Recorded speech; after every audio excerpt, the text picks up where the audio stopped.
ಪ್ರಿಯ ವಿದ್ಯಾರ್ಥಿಗಳೇ, ಮಂಜುಳಾ ಹಂಚನ ಯೂಟ್ಯೂಬ್ ಚಾನಲ್ಗೆ ಸ್ವಾಗತ ಮಕ್ಕಳೇ. ಇವತ್ತಿನ ನನ್ನ ವಿಡಿಯೋ ಕ್ಲಾಸ್ 10ನೇ ತರಗತಿ ಅರ್ಥಶಾಸ್ತ್ರ ಭಾಗ 1 ಅಧ್ಯಾಯ 15 ಅರ್ಥವ್ಯವಸ್ಥೆ ಮತ್ತು ಸರ್ಕಾರ.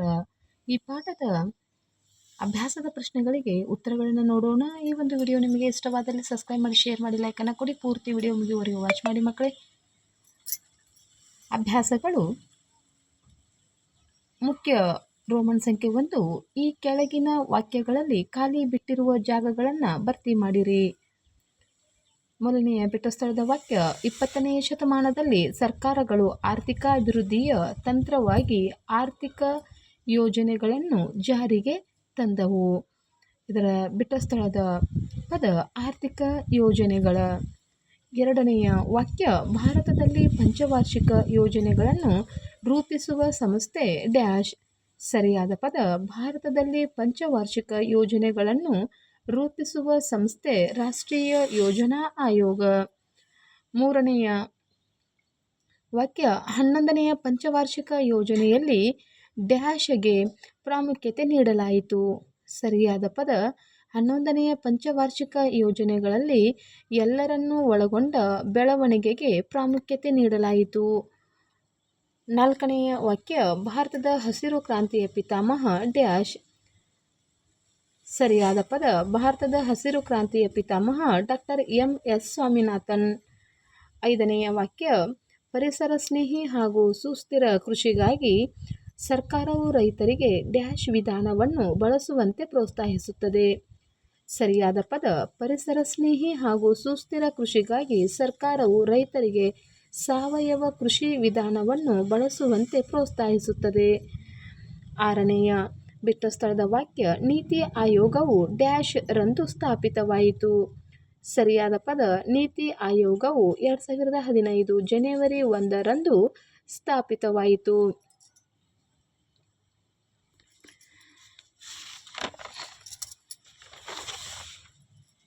ಎರಡನೆಯ ಮುಖ್ಯ ಪ್ರಶ್ನೆ ರೋಮನ್ ಸಂಖ್ಯೆ 2, ಈ ಕೆಳಗಿನ ಪ್ರಶ್ನೆಗಳಿಗೆ ಒಂದೊಂದು ವಾಕ್ಯದಲ್ಲಿ ಉತ್ತರಿಸಿರಿ. ಏಳನೆಯ ಪ್ರಶ್ನೆ, ಆರ್ಥಿಕ ಯೋಜನೆಯ ಅರ್ಥ ತಿಳಿಸಿ. ಉತ್ತರ, ಸರ್ಕಾರವು ಕೆಲವು ನಿರ್ದಿಷ್ಟ ಧ್ಯೇಯೋದ್ದೇಶಗಳೊಂದಿಗೆ ದೇಶದಲ್ಲಿರುವ ಸಂಪನ್ಮೂಲಗಳನ್ನು ಸಮರ್ಥವಾಗಿ ಬಳಸಿಕೊಂಡು ಜನರ ಸುಖವನ್ನು ಗರಿಷ್ಠ ಮಟ್ಟಕ್ಕೆ ಹೆಚ್ಚಿಸಲು ಪ್ರಜ್ಞಾಪೂರ್ವಕವಾಗಿ ಮತ್ತು ವಿವೇಕಯುತವಾಗಿ ಜಾರಿಗೊಳಿಸುವ ಪ್ರಕ್ರಿಯೆಯನ್ನು ಆರ್ಥಿಕ ಯೋಜನೆ ಎನ್ನುತ್ತೇವೆ. ಇನ್ನು 8ನೆಯ ಪ್ರಶ್ನೆ, ಭಾರತದ ಆರ್ಥಿಕ ಯೋಜನೆಯ ಪಿತ ಯಾರು?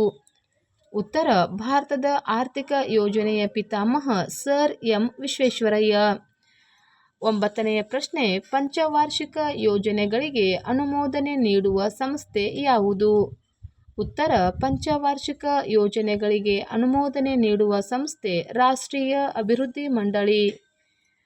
10ನೆಯ ಪ್ರಶ್ನೆ, ಹಸಿರು ಕ್ರಾಂತಿ ಎಂದರೇನು? ಉತ್ತರ, ಭಾರತದ ಆಹಾರ ಧಾನ್ಯಗಳ ಉತ್ಪಾದನೆಯಲ್ಲಿ ಆದಂತಹ ಶೀಘ್ರ ಪ್ರಗತಿಯನ್ನು ಹಸಿರು ಕ್ರಾಂತಿ ಎನ್ನುವರು. 11ನೇ ಪ್ರಶ್ನೆ, ಸುಗ್ಗಿ ನಂತರದ ತಂತ್ರಜ್ಞಾನ ಎಂದರೇನು? ಉತ್ತರ, ಕೃಷಿ ಉತ್ಪನ್ನಗಳ ಸಂಗ್ರಹಣೆ, ಸಂಸ್ಕರಣೆ ಮತ್ತು ಮಾರಾಟದಲ್ಲಿ ತರಲಾದ ಸುಧಾರಣೆಗಳನ್ನು ಸುಗ್ಗಿ ನಂತರದ ತಂತ್ರಜ್ಞಾನ ಎನ್ನುವರು. 12ನೆಯ ಪ್ರಶ್ನೆ, ನೀತಿ ಆಯೋಗದ ಈಗಿನ ಅಧ್ಯಕ್ಷರು ಯಾರು? ಉತ್ತರ, ನೀತಿ ಆಯೋಗದ ಈಗಿನ ಅಧ್ಯಕ್ಷರು ಶ್ರೀ ನರೇಂದ್ರ ಮೋದಿ. ಮುಖ್ಯ ಪ್ರಶ್ನೆ 3, ಕೆಳಗಿನ ಪ್ರಶ್ನೆಗಳಿಗೆ 5 ವಾಕ್ಯಗಳಲ್ಲಿ ಉತ್ತರಿಸಿ. 13ನೆಯ ಪ್ರಶ್ನೆ, ಕಲ್ಯಾಣ ರಾಜ್ಯಗಳಲ್ಲಿ ಸರ್ಕಾರಗಳ ಕಾರ್ಯಕ್ಷೇತ್ರ ಹೇಗೆ ವಿಸ್ತರಣೆಗೊಂಡಿದೆ? ಉತ್ತರ, ಸರ್ಕಾರಗಳ ಕಾರ್ಯಕ್ಷೇತ್ರ ವಿಸ್ತರಣೆಗೊಂಡಿದೆ. ಸರ್ಕಾರವು ಪ್ರಜೆಗಳ ಕಲ್ಯಾಣವನ್ನು ಬಯಸುತ್ತದೆ. ಸರ್ಕಾರವು ಆಹಾರ, ಬಟ್ಟೆ, ವಸತಿ, ಶಿಕ್ಷಣ, ಆರೋಗ್ಯ, ಸಾರಿಗೆ ಮುಂತಾದ ಸೌಲಭ್ಯಗಳನ್ನು ಒದಗಿಸುತ್ತದೆ.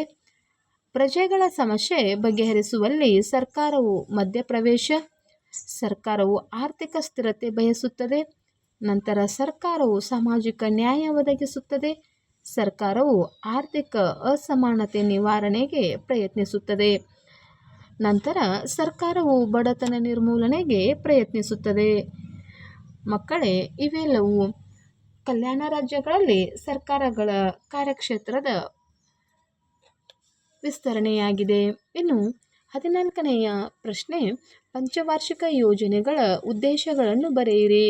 ಉತ್ತರ: ಪಂಚವಾರ್ಷಿಕ ಯೋಜನೆಗಳ ಉದ್ದೇಶಗಳು ಉತ್ಪಾದನೆಯನ್ನು ಗರಿಷ್ಠ ಮಟ್ಟಕ್ಕೆ ಹೆಚ್ಚಿಸುವುದು, ಉದ್ಯೋಗಾವಕಾಶಗಳನ್ನು ಹೆಚ್ಚಿಸುವುದು, ಆರ್ಥಿಕ ಅಸಮಾನತೆಯನ್ನು ಕಡಿಮೆ ಮಾಡುವುದು, ಆರ್ಥಿಕ ಸ್ಥಿರತೆಯನ್ನು ಕಾಯ್ದುಕೊಳ್ಳುವುದು, ಅರ್ಥವ್ಯವಸ್ಥೆಯನ್ನು ಆಧುನೀಕರಣಗೊಳಿಸುವುದು, ಕೃಷಿ ಅಭಿವೃದ್ಧಿ, ಕೈಗಾರಿಕೆಗಳ ಅಭಿವೃದ್ಧಿ, ಸಾರಿಗೆ ಸಂಪರ್ಕಗಳ ಅಭಿವೃದ್ಧಿ, ಬಡತನ ನಿವಾರಣೆ, ಸರ್ವತೋಮುಖ ಬೆಳವಣಿಗೆ. 15ನೆಯ ಪ್ರಶ್ನೆ, ಪಂಚವಾರ್ಷಿಕ ಯೋಜನೆಗಳ ಸಾಧನೆಗಳನ್ನು ಪಟ್ಟಿ ಮಾಡಿ. ಉತ್ತರ: ಪಂಚವಾರ್ಷಿಕ ಯೋಜನೆಗಳ ಸಾಧನೆಗಳು: ರಾಷ್ಟ್ರೀಯ ಆದಾಯದ ಹೆಚ್ಚಳ, ತಲಾ ಆದಾಯದ ಹೆಚ್ಚಳ, ಕೃಷಿ ಅಭಿವೃದ್ಧಿ,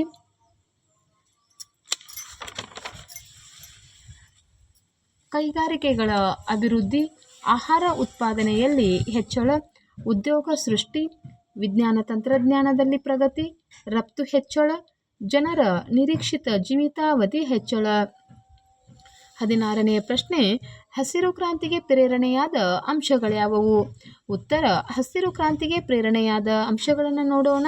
ಹೆಚ್ಚು ಇಳುವರಿ ಬೀಜಗಳ ಬಳಕೆ, ಡಾಕ್ಟರ್ ನಾರ್ಮನ್ ಬೋರ್ಲಾಗ್ ಅವರ ಪ್ರಯತ್ನದ ಫಲ, ಮೆಕ್ಸಿಕೋ ದೇಶದಲ್ಲಿ ನಡೆಸಿದ ಪ್ರಯೋಗದ ಫಲ, ಗೋಧಿಯಲ್ಲಿ ಹೆಚ್ಚು ಇಳುವರಿ ಬೀಜಗಳ ಸಂಶೋಧನೆ, ಮೆಕ್ಸಿಕೋ ಮತ್ತು ತೈವಾನ್ ರಾಜ್ಯಗಳಲ್ಲಿ ಗೋಧಿಯ ಉತ್ಪಾದನೆಯಲ್ಲಿ ಹೆಚ್ಚಿನ ಪ್ರಗತಿ, ಭಾರತದಲ್ಲಿ ಸಂಭವಿಸಿದ ಭೀಕರ ಬರಗಾಲ, ಆಹಾರ ಧಾನ್ಯಗಳ ಕೊರತೆ, ಹೆಚ್ಚು ಇಳುವರಿ ಬೀಜಗಳ ಬಳಕೆ, ರಾಸಾಯನಿಕ ಗೊಬ್ಬರದ ಬಳಕೆ, ಕ್ರಿಮಿನಾಶಕಗಳ ಬಳಕೆ, ನೀರಾವರಿ ಸೌಲಭ್ಯದ ವಿಸ್ತರಣೆ, ಭಾರತದಲ್ಲಿ ಡಾಕ್ಟರ್ MS ಸ್ವಾಮಿನಾಥನ್ ಅವರ ಪ್ರಯತ್ನ.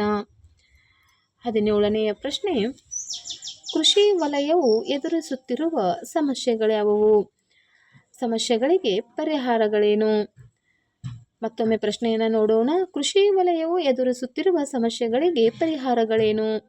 ಉತ್ತರ: ಸಾವಯವ ಕೃಷಿ ವಿಧಾನ ಬಳಸಲು ಪ್ರೋತ್ಸಾಹ, ಜೈವಿಕ ಗೊಬ್ಬರ, ಜೈವಿಕ ಕ್ರಿಮಿನಾಶಕ ಬಳಕೆಗೆ ಪ್ರೋತ್ಸಾಹ, ಕೃಷಿಯಲ್ಲಿ ಪರಿಸರ ಸ್ನೇಹಿ ತಂತ್ರ ಬಳಕೆ, ಶೂನ್ಯ ಬಂಡವಾಳ ಕೃಷಿ. 18ನೆಯ ಪ್ರಶ್ನೆಯನ್ನು ನೋಡೋಣ ಮಕ್ಕಳೇ. ನೀತಿ ಆಯೋಗದ ಧ್ಯೇಯಗಳು ಯಾವುವು? ಉತ್ತರ: ಭಾರತದ ಸರ್ಕಾರದ ಅತ್ಯುನ್ನತ ಸಾರ್ವಜನಿಕ ನೀತಿ ಚಿಂತಕರ ಚಾವಡಿಯಾಗಿ ಕಾರ್ಯನಿರ್ವಹಿಸುವುದು, ಆರ್ಥಿಕ ಅಭಿವೃದ್ಧಿಯನ್ನು ವೇಗಗೊಳಿಸುವ ಕಾರ್ಯವನ್ನು ನೋಡಲ್ ಏಜೆನ್ಸಿಯಾಗಿ ಕಾರ್ಯನಿರ್ವಹಿಸುವುದು, ಕೆಳಮಟ್ಟದಿಂದ ಸಂಪನ್ಮೂಲಗಳನ್ನು ಬಳಸಿಕೊಂಡು ಆರ್ಥಿಕ ನೀತಿ ನಿರ್ಮಾಣ ಪ್ರಕ್ರಿಯೆಯಲ್ಲಿ ಭಾರತದ ರಾಜ್ಯ ಸರ್ಕಾರಗಳ ಒಳಗೊಳ್ಳುವಿಕೆಯ ಮೂಲಕ ಸಹಕಾರಿ ಒಕ್ಕೂಟವನ್ನು ಉತ್ತೇಜಿಸುತ್ತದೆ. ಮಕ್ಕಳೇ, ಇದುವರೆಗೂ 10ನೆಯ ತರಗತಿಯ ಅರ್ಥಶಾಸ್ತ್ರ ವಿಷಯದ ಅಧ್ಯಾಯ 15 ಅರ್ಥವ್ಯವಸ್ಥೆ ಮತ್ತು ಸರ್ಕಾರ ಪಾಠದ ಬಿಟ್ಟ ಸ್ಥಳಗಳು ಹಾಗೂ ಪ್ರಶ್ನೆಗಳಿಗೆ ಉತ್ತರಗಳನ್ನು ನೋಡಿದ್ದೇವೆ. ಈ ಒಂದು ವಿಡಿಯೋವನ್ನು ವೀಕ್ಷಿಸಿದಂತಹ ಎಲ್ಲ ಮಕ್ಕಳಿಗೆ ತುಂಬು ಹೃದಯದ ಧನ್ಯವಾದಗಳು. ಮಕ್ಕಳ ಪರೀಕ್ಷೆಯಲ್ಲಿ ಮತ್ತಷ್ಟು ಚೆನ್ನಾಗಿ